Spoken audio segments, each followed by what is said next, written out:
Good morning. Craig Howard here. Happy to be with you again this morning. I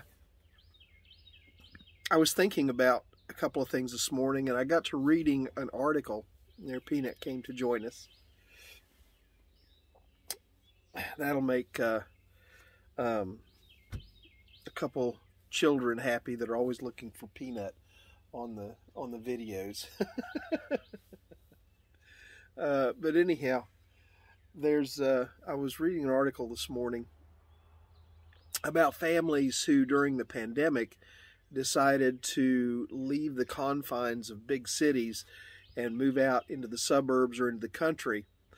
They had been city dwellers their whole life, and they decided to move out in the country. Now, for me, it's the opposite. I've lived in small towns my whole life, and so to me, I'm very much at home. I'm very comfortable with living in small towns. But there are, just like there are inconveniences, I got to do this, Peanuts. Just like there are inconveniences in the cities, crowded traffic jams, rush hour traffic, crime, a lot of things that go on in the cities that we try to get away from. The country, the small town, has its limitations too. Sometimes people that move out of the cities feel a sense of social isolation, because sometimes when you move into a small community, while you may initially be welcomed very quickly, sometimes there's a little bit of isolation because you're not necessarily from around here, and they don't understand the way you look at things, and you don't understand the way they look at things, and there's sort of a little bit of clannishness, and that happens in every small community. A lot of times the communities are built around families, certain families that have grown up in that community, and there's a lot of families that are connected in one way or another. And so there's issues in big towns and small towns. I read about one family that moved from New York, and they moved to this small town, and they had their water system was a gravity feed water system, and something went wrong with it, and nobody knew how to fix it.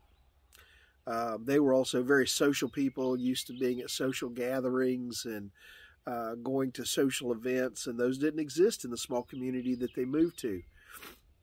And so they struggled. They struggled with it.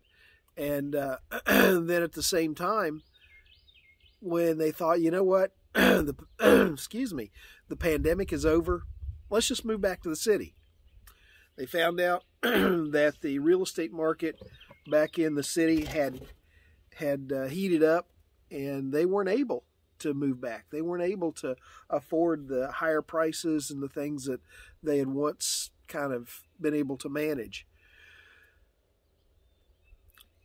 You say, what's that got to do with anything? Well, sometimes we make quick decisions without having all the information, or without really getting the kind of guidance or direction that we ought to get.